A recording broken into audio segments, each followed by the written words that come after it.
श्री हरिवंश दोस्तों, पिछले वीडियो में हमने ये देखा था कि जो लोग मोह माया के बंधन में पड़े रहते हैं, आखिर में उनकी गति क्या होती है, उनका क्या हाल होता है, उसका क्या परिणाम होता है। आज के वीडियो में हम ये जानेंगे जो लोग अपने माता पिता की इज्जत नहीं करते, उनके साथ बुरा बर्ताव करते हैं, आखिर में उनको क्या प्राप्त होता है।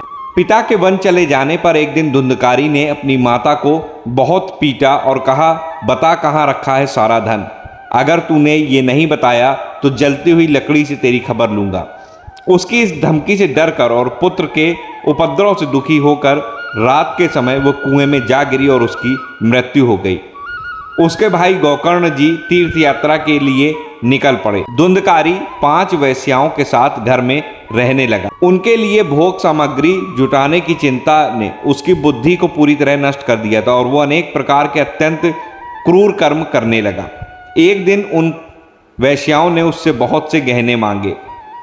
वह जहां तहां से बहुत सा धन चुराकर लौट कर आया और उन्हें बहुत कुछ सुंदर वस्त्र और आभूषण दिए।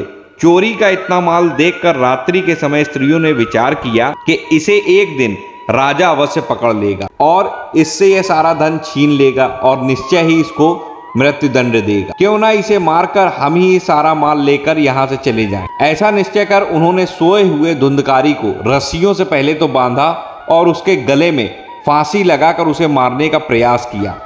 जब इससे भी वह ना मरा तो उन लोगों ने उसके मुंह के अंदर दहकते हुए अंगारे डाले, जिसकी अग्नि से उसकी लपटों से छटपटाकर उसकी मृत्यु हो गई।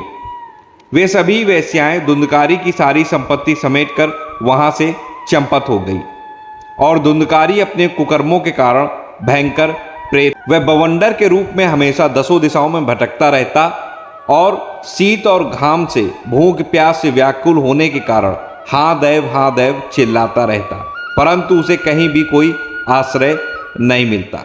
कुछ काल बीतने पर गोकर्ण ने लोगों के मुंह से धुंधकारी की मृत्यु का समाचार सुना।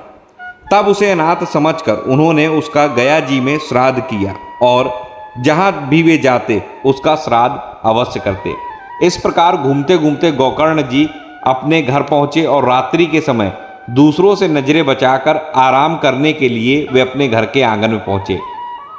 वहां अपने भाई गोकर्ण को सोया हुआ देखकर वह प्रेत धुंधकारी आधी रात के समय अपना बड़ा विकट रूप दिखाया। कभी घोड़ा बन जाता, कभी हाथी, कभी भैंसा, तो कभी इंद्र और कभी अग्नि का रूप धारण करता।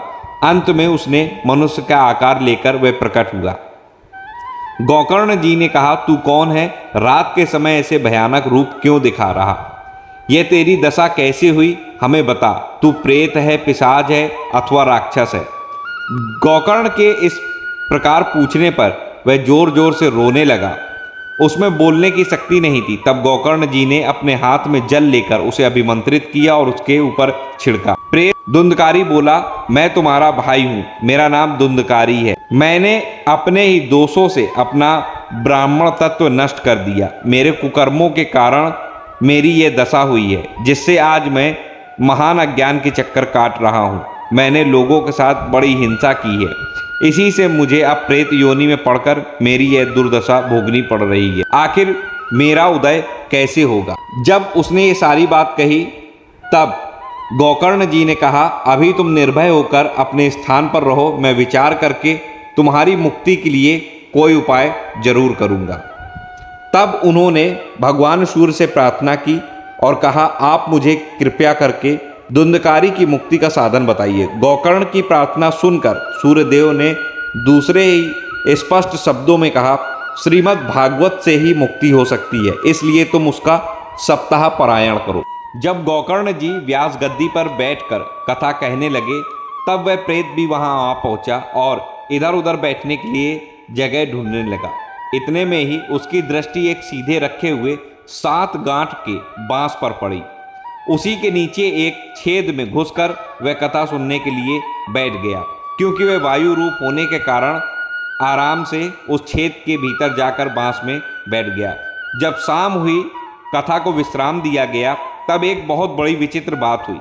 वहां सभी के सामने देखते समय उस बांस की एक गांठ तड़ तड़ शब्द करती हुई फट गई। इसी प्रकार दूसरे दिन शाम को दूसरी गांठ और तीसरे दिन तीसरी। इस प्रकार 7 दिनों में सातों गांठों को फोड़कर धुंधकारी बाहर आ गया और पवित्र होकर प्रेत योनि से मुक्त हो गया। उसने तुरंत अपने भाई गोकर्ण को प्रणाम करके कहा, तुमने कृपा करके मुझे प्रेत योनि की यातनाओं से मुक्त कर दिया। यह श्रीमद् भागवत श्री कृष्णचंद्र के धाम की प्राप्ति कराने वाला इसका सप्ताह पारायण धन्य है।